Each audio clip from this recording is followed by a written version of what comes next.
యెజబేలు దేవుని ప్రవక్తలను చంపేసేటువంటి పరిస్థితుల్లో ఆ రోజులు ఉన్నాయి. అప్పుడు ఈ మొబద్ది అనే ఆయన ఒక్కొక్క గుహలో 50 మంది ప్రవక్తలను పెట్టి కొన్ని వేల మందిని, ఇంచుమించు 6-7 వేల మందిని అన్న పానములు ఇచ్చి సీక్రెట్గా పోషిస్తున్నాడంట. ఇలా పోషిత్తడం అబద్ధం అని తెలిస్తే అబద్ధాన్ని బతకంటున్నాడు.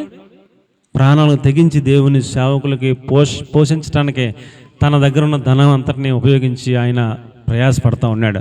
అలాంటి వాళ్ళంటే దేవునికి ఇష్టం అండి. ఇంకొకటి చూడండి, గనురాలు 2వ రోజులు 4:13. ఏలియా గారు అలా వెళుతూ ఉంటే ఆయన బతిమలాడు ఇంటికి పిలిచి ఆయనకి ఆతిథ్యాన్ని ఇచ్చినటువంటి ఆవిడ గనురాలు అన్నాడు. ఇంత శ్రద్ధ భక్తులు మాయందు చూపించుటకు కనపరచుటకు నీకు నేను ఏం చేయాలి? రాజుతో మాట్లాడాలా? సైన్యాధిపతితోనైనా నిన్ను గూర్చి నేను మాట్లాడాలని నువ్వు కోరుచున్నావా? నీ అవసరం ఏంటని అడిగాడు ఆయన. ఆమె ఏమీ కోరుకోలేదు. అయ్యా, నేను భయభక్తులు కలిగి నీకు ఆతిథ్యం ఇవ్వాలనుకున్నాను, అంతే, నాకేం వద్దంది. అయినా ఆమె అక్కర తెలుసుకుని ఆమె కవుగుడ్డ కుమారుడు ఉంటాడని ప్రవచించాడు భక్తుడు. సంవత్సరం తిరగకుండా కొడుకుంటాడు ఆవిడికి అండి. కాబట్టి ప్రియులరా, మనము దైవ సేవకునికి ఆతిథ్యం చేయటం దేవుడికి ఇష్టం. పౌలు గారు అవసరతలు అక్కర్లన్నీ తీర్చేవారంట సంఘస్థులు. అది దేవునికి ఇష్టమైన యాగం అన్నాడు పౌలు గారు. కాబట్టి దైవ సేవకుని అక్కరను తీర్చాలనే మనస్సు కలిగి ఉండటం చాలా మంచిది. మేము నా చిన్నప్పుడు అప్పుడు మేము వెళ్ళే చర్చిలో ఒక సీలింగ్ ఫ్యాన్ తక్కువైందని, తిరిగే ఫ్యానే ఆగిపోయింది, పాడైపోయిందని మాకు అర్థమైంది. ఒకటి కొనుక్కెళ్ళి ఫస్ట్ 10 ఎవరు రారో ఫస్ట్ పట్టుకెళ్ళి బలిపేట మీద పెట్టేశాం. మా నాన్నగారు పట్టుకెళ్ళి పెట్టేశాడు. దాని మీద పేరు రాయలేదు, ఏం రాయలేదు. ఎవరు తెచ్చారో కూడా తెలియదు. ఆ ప్రార్థన ప్రారంభించారు, ముగించేశారు, అయిపోయింది. అయిపోయాక ఆ పాస్టర్ గారు అన్నారు, ఈ ఫ్యాన్ అక్కడ తిరుగుతలేదని ఎవరో కొత్త ఫ్యాన్ తెచ్చిపెట్టారు, ఎవరో పేరు కూడా రాయలేదు, వారిని దేవుడు ఆశీర్వదించిన కానీ ప్రార్థన చేసాడు. మేమే ఇచ్చాం, మాకే ఆశీర్వాదాలు వస్తాయి అనుకుంటాం తప్ప మా పేరు చెప్పాలని, మా పేరు రాసుకుంటాం ఇలాంటివి ఏం లేవు. దేవుడు చూశాడు, ప్రతిఫలం ఇస్తాడు, అంతే. అడగకుండా పట్టుకెళ్ళి పెట్టడం అలాగా నేర్చుకున్నాం ఫస్ట్ నుంచి. కాబట్టి దైవ సేవకుని అక్కర తీర్చడం అనేది చాలా ప్రాముఖ్యం. అలాంటి వారంటే దేవునికి చాలా ఇష్టమని ఒక పాయింట్ని మనం గమనించాలని మీకు నేను మనవి చేసుకుంటా ఉన్నాను.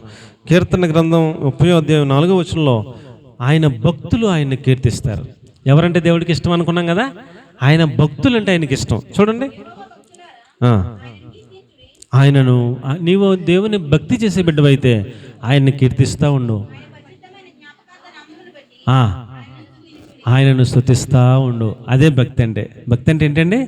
ఆయన్ని కీర్తిస్తూ ఉండటమే భక్తి, ఆయనను స్తుతించటమే భక్తి అన్నాడు. చూడండి 16వ కీర్తన 3వ వచనంలో భూమి మీద భక్తులే శ్రేష్ఠులు, వారు కేవలము నాకు ఇష్టలు అన్నాడు. దేవునికి ఎవరంటే ఇష్టమంట? భక్తులు అంటే ఇష్టమంట. ఎవరు భక్తులే శ్రేష్ఠులు, వారు కేవలము నాకు ఇష్టలు అన్నాడు. కేవలం నాకు ఇష్టమైన వాళ్ళు ఎవరంటే భక్తులే అన్నాడు. భక్తులు అంటే ఎవరంటే ఆయన్ని కీర్తించేవారు భక్తులు, ఆయన్ని స్తుతించేవారు భక్తులు. అండ్ క్లియర్గా ఉంది కదా.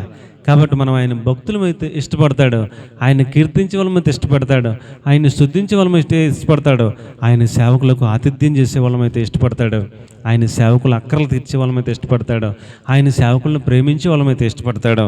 కాబట్టి మనం ఎలాగున్నా మారాలని నేను మనవి చేసుకుంటాను. అలాగే కీర్తన 31:23లో దేవుణ్ణి ప్రేమిస్తారంట భక్తులు. భక్తులు ఏం చేస్తారంటే అండి, ఆయన్ని భక్తులరా అది ఆయన్ని ప్రేమించండి. ఆయన భక్తులు ఆయన్ని ప్రేమిస్తారు, ఆయన భక్తులు ఆయన్ని కీర్తిస్తారు, ఆయన భక్తులు ఆయన్ని స్తుతిస్తారు, ఆయన భక్తులు ఆయన సేవకులకు ఆతిథ్యం ఇస్తారు, ఆయన భక్తులు ఆయన సేవకుల యొక్క అవసరతలు తీరుస్తారు, ఆయన భక్తులు ఆయన సేవకులను ఏమండి ఆ మందిరాన్ని ప్రేమిస్తారు, ఆయన్ని కూడా ప్రేమిస్తారు. ఈ లక్షణాలు మనం కలిగి ఉన్నప్పుడు మనం దేవునికి ఇష్టమైన వ్యక్తులుగా మారగలమని నేను మీకు మనవి చేసుకుంటా ఉన్నాను. ఏమండి యెషయా గ్రంథం 42:19 వచనం కనుక మనం చూస్తే ఎవరు భక్తులు అంటే చెడ్డ మాటలు వినకుండా చెవులు మూసుకునేవాడు, నా సేవకుడు తప్ప ఎవడు గుడ్డోడు? ఎవడు గుడ్డోడు కాదు, నేను పంపు నా దూత తప్ప ఎవడు చెవిటివాడు అంటే నా భక్తుడు మరి ఎవడు గుడ్డోడు అంటున్నాడు. అంటే నీవు దేవుని సేవకుడు అయితే, నీవు దేవుని భక్తురాలు అయితే, నీవు చెడ్డ మాటలు అనకుండా ఏం చేయాలి? చెవులు మూసుకోవాలి. చెడ్డవి చూడకుండా ఏం చేయాలి? కళ్ళు మూసుకోవాలి. అలాగైతే నువ్వు గుడ్డోడు అయితే, చెడ్డవాటిని చూత్తక గుడ్డోడు, మంచి వాటిని చూత్తక కాదు. చెడ్డవాటిని చూత్తక గుడ్డోడు అయితే, నువ్వు చెడ్డవాటిని వినటానికి చెవిటోడు అయితే నువ్వే దేవుడు భక్తుడివి. దేవునికి స్తోత్రం కలిగినగా. అలాగ మనం భక్తులం అయితే ఇష్టమవుతాం ఏమండి, లేకపోతే దేవునికి ఇష్టం కాలేమో అనే సత్యాన్ని మీకు నేను మనవి చేసుకుంటా ఉన్నాను. అండ్ ఇంకా చెప్పడానికి చాలా సంగతులు ఉన్నాయి, అన్నీ చెప్పలేను. కానీ ఇంచుమించు ఎన్ని చెప్పానమ్మా? అమ్మా 5 చెప్పాను, సరిపోద్ది అమ్మా, చాలు. 7 పాయింట్లు 13 పాయింట్లు రాసుకున్నాను, కానీ అన్నీ అవసరం లేదు. ఒక 5 పాయింట్లు సరిపోతాయి. ఒకసారి చెప్పండి.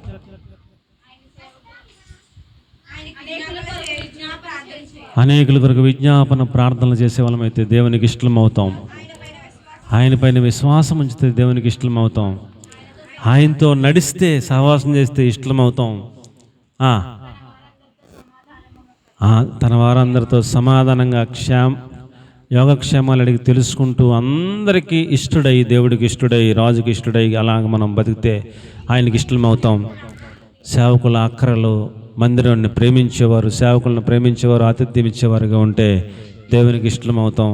అలాగున మనము దేవునికి ఇష్టమైన వ్యక్తులంగా మారి ఆయన యొద్దకు, పరలోక రాజ్యానికి మనల్ని తీసుకుని వెళ్ళే అంతటి భక్తిని మనం చేయనట్లుగా పరిశుద్ధాత్మ దేవుడు మనందరినీ సిద్ధపరుచును గాక. ఆమెన్. ప్రియులరా, రామలక్ష్మి గారి యొక్క అన్నగారు, సొంత అన్నగారు చనిపోయారు. మీ అందరికీ తెలిసింది. దయచేసి ఒకసారి వెళ్ళి వాళ్ళని పలకరించింది. మనం ఏం చేయట్లేదు, వెళ్ళి అమ్మ ఎలా జరిగింది, అన్నయ్య గారు ఎలా అయ్యారని తెలిసింది అని కాసేపు ఒక 5 నిమిషాలు కూర్చోండి, విషయాలు అడగండి, వాళ్ళు చెప్తారు, చెప్పింది వినండి. కాస్త ఆదరణ మాటలు, 2 మాటలు చెప్పి చేతనైతే చిన్న ప్రార్థన చేస్తున్నాను. మీకు ఏదో స్వీట్ పట్టుకెళ్ళి వచ్చుకుంటూ పట్టుకోండి, లేదంటే వెళ్ళి పలకరించన్నా రండి. మనం ఒకరికొకరు ఆదరించుకొని పలకరించాలి, పరామర్శించాలి. కాబట్టి ఈ పూట కానీ రేపు పొద్దున్న కానీ మీ అనుకూలతను బట్టి ఒకసారి వెళ్ళి కనపడండి. కాసేపు కూర్చొని అలా అన్నగారి భార్య అని ఆవిడని కూడా కాస్త మాట్లాడి, సంఘస్థులు అందరూ వచ్చారు అన్నట్టుగా వీళ్ళు కనపడి కాస్త ఆదరణగా ఉంటుంది. వీళ్ళు కనపడరండి. అంటే వారు నా అన్నయ్య గారి రక్షణ పొందలేదు, ఆయన హిందూ సాంప్రదాయంగా కట్టి మీద తీసుకెళ్ళారు. అది వాళ్ళ ఇష్టం. మన వంతుగా, మన సంఘ బిడ్డ కాబట్టి, మన సహోదరి కాబట్టి, వాళ్ళ అన్నగారు కాబట్టి మనం వెళ్ళి కాసేపు ఆదరించే మాటలు చెప్పడం మన బాధ్యత. అంత మటుకు చాలు. ఆ పని చేయండి. ఆమె బాధలో ఉన్నారు కాబట్టి వాళ్ళ ఇంటి ముందే అనంతలక్ష్మి గారు ఆవిడే భోజనం వండుకి తేవాలని మొదటి వారం మాట ఇచ్చారు. అందుకని ఈ వారానికి ఆపారు. నిన్నే చనిపోయాడు ఆయన, ఈ వారానికి ఆపారు భోజనం కార్యక్రమం. వచ్చే వారం చేసుకుందామని చెప్పారు. కాబట్టి వచ్చే వారం మనకి అందరికి కూడా ప్రేమ విందు ఉంటుంది. మర్చిపోకుండా అందరికీ చెప్పండి. కుటుంబ సమేతంగా వచ్చే వారం అందరూ రావడానికి మీరు అందరూ ఒకరికొకరు చెప్పి ప్రోత్సహించి వచ్చే వారం మనం ప్రేమ విందులో పొందుదాం. కలిసి దేవుని సన్నిధిలో భోజనం చేద్దాం. ఈ వారం జరగాల్సింది ఒక వారం ముందుకు జరిగింది. అది కూడా సరైన కారణం ఉండబట్టి అనే సత్యాన్ని మీకు నేను మనవి చేసుకుంటా ఉన్నాను. అలాగే మన ప్రియులు రత్నకుమారి గారి యొక్క పెద్ద కుమార్తె వెన్ను కోస సమస్య గురించి ప్రార్థన చేస్తున్నాం. మీరందరూ కూడా మీ ప్రార్థనలో జ్ఞాపకం చేసుకోండి.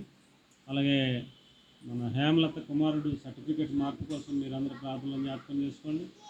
అలాగే అనిత గారి యొక్క అక్క కుటుంబం కట్టబడాలని ప్రార్థనలో జ్ఞాపకం చేసుకోండి.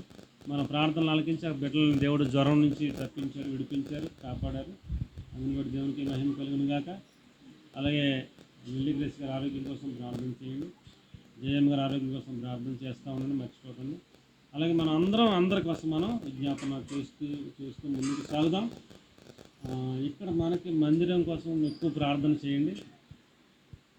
ఇప్పుడు మనకి 56 గజాలు అనుకోండి, వాళ్ళకి 56 గజాలు, ఆయనకి 56 గజాలు, పైన 56 గజాలు. ఎవరు 56 గజాలు వాళ్ళకి ఉండాలి. వాళ్ళ 56 వాళ్ళకి ఉంది, ఆయన 56 ఆయనకు ఉంది. వాళ్ళు 56 వాళ్ళకు ఉండగా వాళ్ళ మెట్లు వాళ్ళే కట్టుకుంటే అది న్యాయం అంటారు. ఆ రోజుల్లో 8 ఇళ్ళు కట్టడానికి,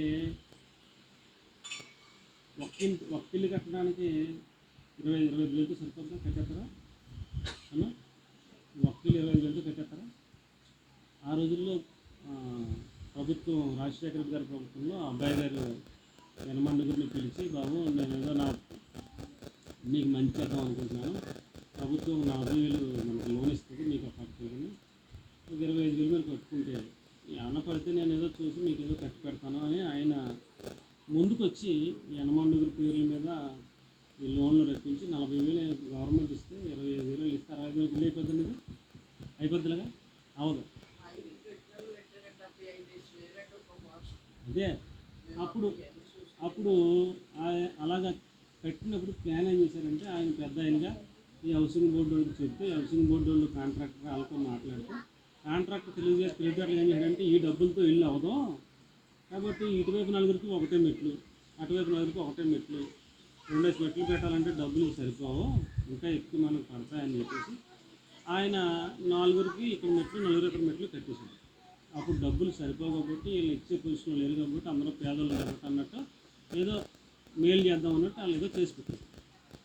ఇప్పుడు రోజులు మారిని వాళ్ళు మిత్రాలు కట్టుకున్నారు, వీళ్ళు కూడా వాళ్ళు మిత్రాలు కట్టుకుంటే న్యాయంగా ఉంటుంది. ఈ కింద ఆవిడ ఏమంటుంది, గవర్నమెంట్ వాళ్ళు 4గురికి ఒకటే మెట్లను పెట్టారు కాబట్టి నాకు న్యాయం అన్యాయం మాకు తెలియదు, జీవితకాలం అదే మెట్లు మా అందరికీ అంటుంది ఆవిడ. మీకు మెట్లు పెట్టినప్పుడు 4 అడుగులు ఏమంటే నేను ఏమన్నా అంటాను. ఆయన ఏమంటాడో మీకేం తక్కువ ఉందో మాకేం తక్కువ ఉంది అంటాడు. ఆయనకు కూడా తక్కువ ఉందండి. ఆయనకి 56 గజాలు ఆయనకు ఉంది, మరి నాకు 56 గజాలు మనకు ఉన్నారు కదా, మరి 5 అడుగులు మనకి కొడుకుని పోయింది కదా, మొత్తం మనకి పోయింటే కదా. ఆయన దాంట్లో ఆయన తక్కువ ఉంటుంది కానీ ఇందులో కూడా మాకు వస్తుందని ఆయన తప్పులు అంటున్నాడు. నేను మెట్టు మీరు పెట్టుకున్నాయా అంటే ఆవిడ ఒప్పుకోవట్లేదు అంటున్నాడు. ఆవిడ మెప్పించే బాధ్యత ఆయన తీసుకోవాలి కదా. 481 నెంబర్ ఆవిడ కింద పైన, ఇది 482 నెంబర్ అండ్ మన దాంట్లో వాళ్ళకి తక్కువ ఉందని డబ్బులు ఆడుతున్నారు అన్యాయంగా. న్యాయంగా కట్టుకున్నాయి, మీ దగ్గర మాట్లాడుకున్నాయా, మీ దగ్గర ఒప్పించుకునేవాడిని కట్టుకో అని అంటే ఆవిడ ఒప్పుకోవట్లేదు, అడ్డంగా మాట్లాడుతుంది అని అంటున్నాడు. మన మీద పడుతున్నాడు. నాకు ఒప్పుకుంది, నేను కట్టుకుంటాను, నేను ఇలాగే వెళ్తాను. కాబట్టి మీరు అందరూ ప్రార్థన చేయండి, దేవుడు కార్యం చేస్తాడు. ఒకరోజు ఆలస్యమైనా అందరూ ప్రార్థన చేయాలని నేను మనవి చేస్తున్నాను. హౌసింగ్ ఆఫీస్కి వాళ్ళు హౌసింగ్ ఆఫీసులు వస్తే అప్పుడు వింటారంట మాట. వెళ్ళి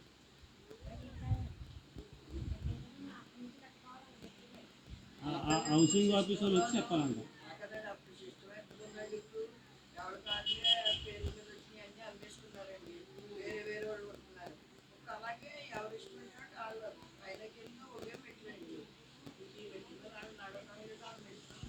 అలాగో ఒప్పుకోకుండా మన మీద దెబ్బలాడుతున్నాను. మళ్ళీ నువ్వు ఆ పై అయినా నాకు మీకంత తక్కువ ఉందో మాకంత తక్కువ ఉందో ఆయన దెబ్బలాడుతున్నాను. ఈవిడేమో నేను ఏమన్నా అంటే ఈవిడ దెబ్బలాడుతున్నాను.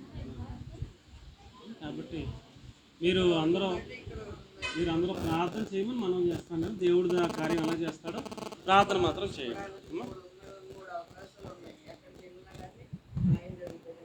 అదే అమ్మా, మీరందరూ ప్రార్థన చేయండి. మనం ఎలా చేయాలి, ఏం చేయాలో దేవుడే మనకు ద్వారం తెరుస్తాడు, కార్యం చేస్తాడు. వచ్చిన మిమ్మల్ని అందరినీ దేవుడు ఆశీర్వదించును గాక, మీకు మేలు కలుగును గాక, ప్రార్థించిన వారందరినీ దేవుడు దీవించును గాక. ప్రభు అయిన అప్పకంపడిన రాత్రి రొట్టెనెత్తుకుని కృతజ్ఞతలు చెల్లించింది మీ కొరకన్నా సరే నన్ను జ్ఞాపకం చేసుకుంటూ దించేయడం చెప్పి నా ప్రకారం పైన ఆయన పాత్రను ఎత్తుకొని ఈ పాత్ర నక్కులను కొత్త నిబంధన మీరు నన్ను జ్ఞాపకం చేసుకుంటూ దించేయడం చెప్పిన ఎవరైతే మారు మనసు పొంది బాప్తిసం తీసుకుని సిద్ధపడున్నారో వారు మాత్రమే కుడిహస్తను చూపించడం కోపడి మనం చేస్తూ ఉన్నాం. ఇది విశేషమైంది, ప్రభు యొక్క శరీరం, ప్రభు యొక్క రక్తం అని ప్రార్థనాపూర్వకంగా సిద్ధపడి మాత్రమే బలలో చేపెట్టాలని మీకు మనవి చేసుకుంటూ ఉన్నాను. ఎవరైతే అయోగ్యంగా తీసుకుంటారో వారు నిద్రిస్తూ ఉన్నారని వాక్యం తెలియజేస్తాం. కాబట్టి మనం అలాంటి అయోగ్యంగా తీసుకోకుండా ఏదైనా దేవునికి మనకి మధ్యలో ఏదైనా దోషం ఉంటే ప్రభువా నీ రక్తం కూడా పరిశుద్ధపరిచినాయని చిన్న ప్రార్థన చేసుకుని పరిశుద్ధపరుచుకుని యోగ్యులమై ఆయన బలను తీసుకోవాలని మీకు మనవి చేసుకుంటూ ఉన్నాను. పరిశుద్ధమైన తండ్రి, మా కొరకై మీరు పరమని విడిచి భూకి ఏదించి మీ రక్తం చెందించి శరీరం నలగొట్టుబట్టకు ఇష్టపడి మా కొరకై చనిపోయి పునరుద్ధరణమైన దేవా మీకు వందనాలు స్తోత్రాలు. మీ శరీరాన్ని రక్తాన్ని జ్ఞాపకం చేసుకుంటూ మీ యొక్క బలలో పాల్పంపులు పొందుతుండగా యోగ్యంగా అందరూ పాల్పంపు పొందినట్టుగా సిద్ధపడినట్లుగా సహాయం చేయమని, మా మరణ వరకు నీకు సాక్షులుగా ఉన్నట్లుగా కృప చూపించమని యేసుక్రీస్తు ప్రభువు వారి పరిశుద్ధమైన గురి నామంలో ప్రార్థించి స్తుతించి అర్పించి వేడుకొనుచున్నాము తండ్రి.